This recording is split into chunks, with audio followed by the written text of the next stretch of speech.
Dragi naši gledatelji, evo nas ponovno u studiju. Kako smo i najavili, imamo današnje goste, a bilo je samo pitanje vremena kada će nedjeljom zajedno doživjeti kontraefekt. Pa evo, prema tome imamo dio ekipe koji su došli odraditi svoje rokerske, mogu slobodno reći, dužnosti. To su Luka Gavran i Slaven Šimić iz kontraefekta. Pa evo, prema tome, dragi gledatelji, pogled ide na drugu stranu. Ja sam u drugom kadru, a vama, dragi dečki, želim veliku dobrodošlicu na današnje druženje. Hvala lijepo i, kako se kaže, još bolje vas. Da. Mislim da je tako. Tako sam čula od ostalih gostiju, tako da nema greške. Evo, zanima me na samom početku kako ste? Jeste se onako uljuljali doma? Niste puno svirali, pjevali, kamoli gostovali? Ma nismo ništa radili. Ništa? Katastrofa. Ali evo, valjda prolazi to sve. Ide na bolje. U biti smo puno prije završili spot dok te situacije. U pravo vrijeme. Sjajno. Evo, zanima me za početak, vjerujem naravno i naše gledatelje, rekli smo iz kontraefekta, vjerujem da to ne radi neke kontraefekte dalje. Pa me evo zanima kako ste vi nastali, kako je nastao vaš sastav, bend? Slovene, ha? Eci, peci. U biti, ja Luka se znamo iz 100 godina. 200. Iz istog smo mjesta ili sela. I svirali smo kroz par bendova, neki par suradnje smo imali zajedno i mislim 2015. Smo Luka, ja i Štulić, Toni, koji nije sad s nama, ošao je trbuhom za kruhom. Ma živ je, samo je ošao. Za kruhom. Trbuhom. Smo krenuli nešto akustično raditi, malo počeli snimati nekakve stvari i kasnije smo stupili u kontakt sa Grubišićem Josipom. Zapravo to je bila zamisao benda na samom početku, tako nešto, a onda na kraju ispao. Izrodilo ipak nešto više kontraefekt. A kao, moramo imati bubnjara, moramo biti čvršći. I šta znam, to tako se nastalo. I baš smo jučer pričali, imali smo te neke suradnje, ali nije nikako to uspjelo zaživiti. Trebalo nam je u biti dosta da se skužimo, jel? Da. Neko vrijeme. I kad je band, ajmo reći, počeo s nekim probama, nije to odmah na početku bilo. Sad smo dobri, ja? Sad skužimo, podnosimo. Koliko se puta, ako mogu tako postaviti pitanje, postava promijenila benda? Pa, ajmo reći... Ti si od samog početka? Nas dvojica smo, da, od samog početka, pa smo imali, da... utemeljitelje. Da, mijenjali smo, mislim, klasična priča što se tiče naše sredine, znači ljudi odlaze, ljudi odu, da li na faks, da li druge neke faze. Slaven i ja smo od početka samo pa smo mijenjali, ne znam, Mladen Mitrović je bio na bubnju zbog, ne znam, svog nekog matičnog benda i je on otišao, pa je došao Matej Alilović. Matej ošao u Austriju. Bečki dečko, bečka škola. Jedan otišao, došla dva. Da. I sad nam je na bubnju, znači, Josip Špoljar. To je, znači, imamo bubnjara trenutno koji radi s nama, je, ajmo reći, naš nekakav mentor kroz, kad smo bili klinci. Znači, kad smo bili klinci... Dobro. To je ovaj naučit gospodin. Onda najstariji? To je najstariji naš član. Onaj naučit gospodin koji je u krupnom planu u samom sporu. Kad smo bili klinci, ajmo reći... I zato se zove pjesma, bilo je pitanje vremena, kad će on doći tu i... Sad mi se... Kad ćemo se ozbiljiti, stvarno nešto početi raditi. Odlično. Zanima me, gdje smo vas do sada mogli čuti i vidjeti? Gdje ste imali nekakve zadnje, najsvježije svirke, nastupe? Pa najsvježije sad što je bilo, bili smo na... Koliko traje već ovo sve i zaboraviti? Da, najsvježije što je bilo u biti što se dogodilo, što je onak značajnije, je natjecanje. Zadnje što je bilo je, kako se to bilo? Karta do budućnosti. Karta do budućnosti koja je predvodila Opća opasnost. Bili smo u finalu sa još dva benda u Zagrebu u Hard Place-u. Je bila finalna večer na kojoj nismo nažalost prošli, ali je bilo jako fino iskustvo. To je baš neka svirka koja, ajmo reći, malo smo se tu dobili nekog medijskog prostora, koja nas, ajmo reći, nekako je značajnija, ali što se tiče ovih lokalnih svirki, to se trudimo biti što češći. Koliko se šta u biti organizira. Vjerujem da će čim prije svi imati, pa tako naravno i vi priliku napraviti bum u nekom kafiću, lokalnom, najbližem. Ova situacija koja je. Da proslavimo, da. Morat ćemo nadoknaditi sve. Ajoj, mogu misliti onda kakve će to biti svirke. Pa nadamo se što bolje. Završit će na plafonu. Da, nadamo se što bolje. Ili pod stolom. Da. Nešto će biti. Pa da. Jako me zanima zašto Kontraefekt, naziv benda. Slučajno. Da, skoro. Pa svi tako kažu nešto slučajno, je slučajno, ali na kraju baš kako je došlo do toga, ali već smo nešto sviruckali, probe imali, mislim da smo čak jednu svirku radili, nismo ime. No, kao nećemo imati. Ali nismo htjeli dati bilo kakvo ime, htjeli smo da ipak, da to ostane. I nešto smo četali u toj nekoj našoj bendovskoj grupi gdje smo dogovarali probu, ovo ono, ali moramo i kao o imenu isto raspravljati. I tu je nešto što je bilo, kako 5-6 ljudi piše, tu se svašta skače se s teme na temu. Ja i Luka smo pričali o imenu benda, neka kontra, nešto, znaš, nešto mora biti... Posebno, da ste kontra. Toni Štulić se ubacuje, on gleda Vrijeme za džez na mislim, HRT2 i jeste čuli što ovaj basist ima efekt na gitari. I u istom trenutku se ja napisao kontra, on je napisao efekt. Jednostavno upalo. Sve ostalo je povijest. Znaš koliko je teško biti smisliti neko ime? Katastrofa. Najteži dio. Pa jel nije? Da. Užas. Cijeli album nije problem napisati, ali ime je smisliti za mene. Ali ime je otrovno. Da. Baš je ono, šao. Dobro, zanimljivo je da tekst, glazbu, aranžman, produkciju, pjesme, spotova ponosno potpisuju članovi benda, to jest vi. I to ne samo na ovoj novoj pjesmi na kojoj ćemo se zadržati još malo, nego na svim. Kako je to moguće? A to je u biti od samog početka mi idemo tu da napraviš sam. Sve da napraviš sam. Tako isto, znači, od... Kako već su napisali tamo, od slova na papiru do same glazbe, do Slaven radi produkciju, snima instrumente, to sve, radi web dizajn, te sve stvari. To će on malo više oko toga bolje znati. Pa u biti ja sam zadužen za taj nekakav vizualni dio, a igram slučaj za produkciju glazbe. Igram slučaj za... Zadužen sam za to, inače imam tako nekakvu strast prema tome i nema biti ništa slađe nego kad sve te svoje nekakve strasti, ljubavi možeš primijeniti za jedan, ajmo to tako nazvati, projekt, možda grubo zvuči, ali... A zapravo i je. To je ogroman lavovski projekt i posao. Kad u biti sve to možeš implementirati u nešto svoje. Jedno je kad radiš dizajn za nekoga, pa te milimetar lijevo, milimetar desno, ne sviđa mi se one. Kad ti napraviš nešto svoj proizvod, sam odlučuješ, to kad prezentiraš to bendu, onda, a isto mišljenici smo više manje svi, biti nema neke velike rasprave, treba si ovako, to je to. To je sve stopljeno i dosta mi daju odrešene ruke, tako da i neka. Zadovoljno sam sa takvim načinom. Bravo. Evo vrijeme je malo da stavimo naglasak i na ovu najnoviju stvar. Pjesmu, možda sam zbunila malo gledatelja, ja tu vas najavljujem pitanje vremena, tralala, no evo, dragi gledatelji, da znate, to je spot i nova pjesma pod tim nazivom, pitanje vremena. Zanima me, evo, tko je preuzeo najveću ulogu u spotu, malo smo spomenuli.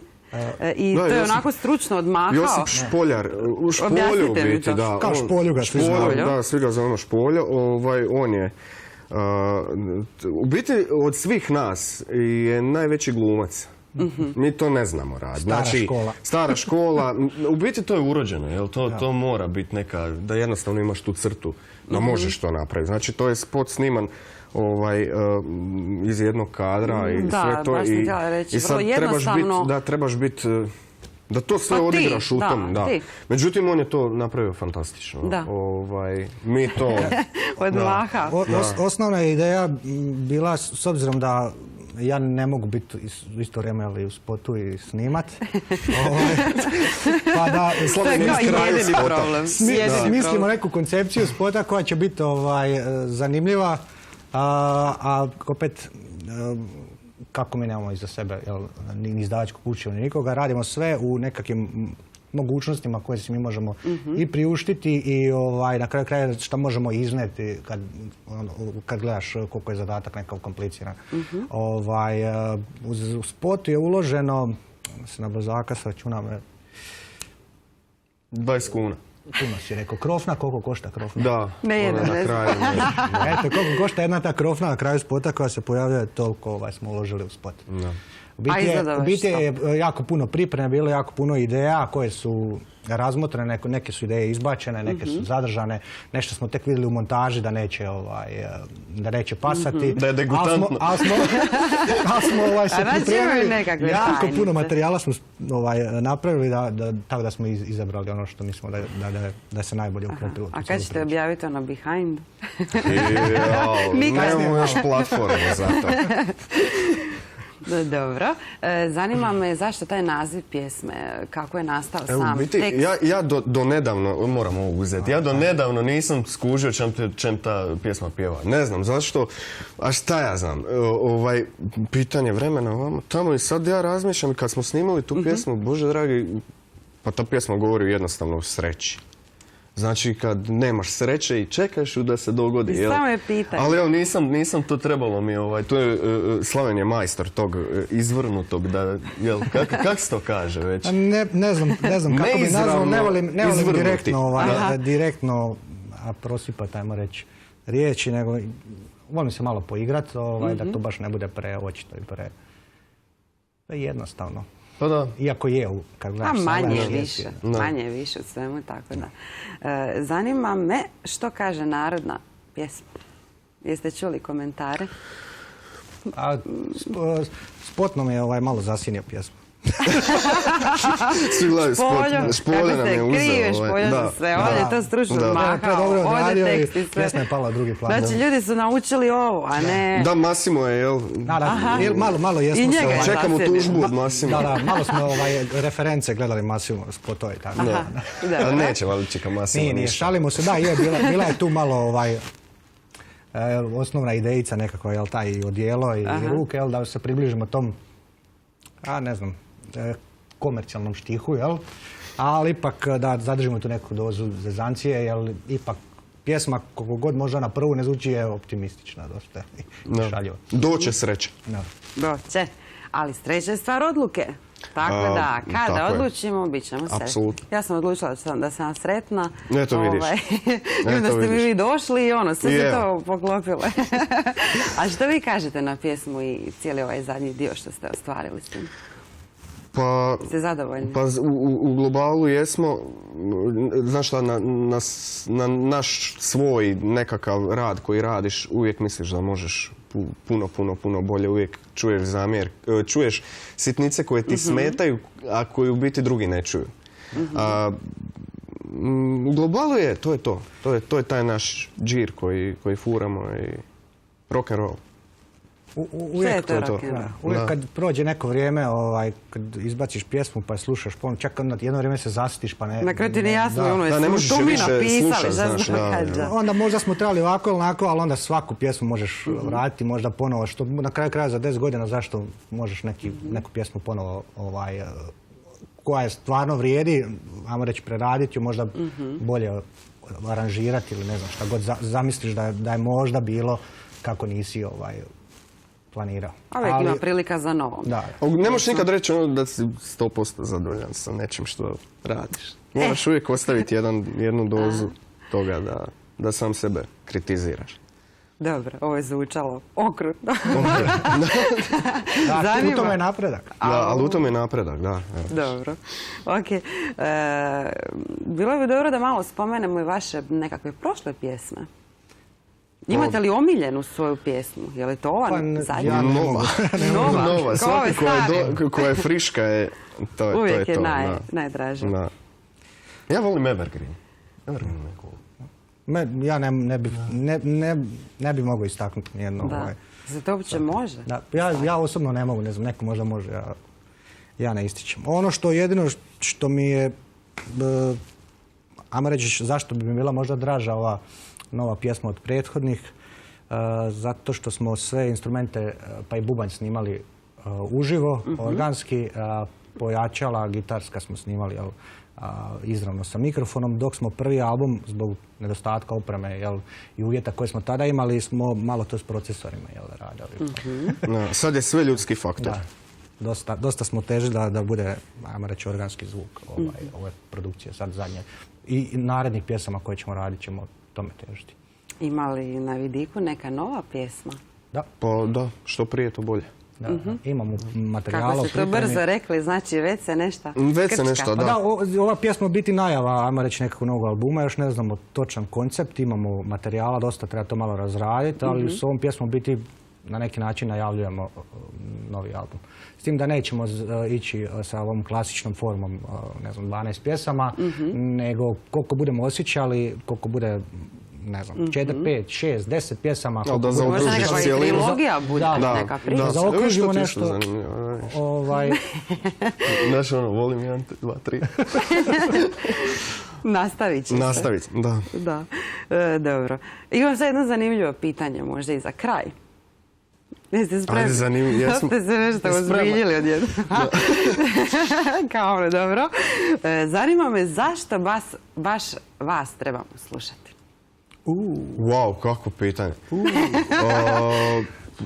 Pa ne moraju ljudi to slušati. Da, ali ono, evo, zašto bi netko trebao, ajmo reći tako, slušati vas, uživati uz vaše pjesme, pratiti rad i... Zato što se stvarno trudimo. Zato što to želim čuti. Ako žele strast, ako žele nešto iskreno i ako žele neku energiju... Niko nas ne gura ničim. Znači, sami smo svoji, grebemo, grizemo. Smatramo da radimo dobru glazbu, da bi jasno morati se sviđati takva vrsta glazbe. I kom se imalo svidi, mislim da bi bio najbolje da dođeš uživo to poslušati. Tu je tek prava energija. Svakog dobrog benda u biti je energija live. Tako da... Evo, vi se meni već sviđate, pa me zato zanima kada ćete vi nama doći svirati tu emisiju. Pa evo, imali smo ono nešto... Mi imamo ove situacije ovako živo, zabilježimo te pristanke. Mi bi voljeli, s obzirom da je sad ova situacija koja je bila za neki drugi put. Da. Da, što ne? Apsolutno. Kad se ove mjere malo još... Da. Samo je pitanje vremena. Pitanje vremena kada ćete vi doći. Dobro. Evo, dečki, hvala vam puno na gostovanju. Bilo mi je jako drago što smo uspjeli ovo ostvariti. Hvala vama. Pjesma je sjajna, od teksta, naziva do mahanja i svega u pozadini. To je vaš rad, evo, budite ponosni. Mislim da je vrijeme da jednostavno to pogledamo i poslušamo, da smo mi dosta se ispričali. Se slažete? To je to. To je to. Da, dostatno. Dobro. Evo, dragi gledatelji, vrijeme je za spot i novu pjesmu i u ovakvom obliku od Kontra Efekta pod nazivom Pitanje vremena. Slušajte ih najglasnije ili nikako.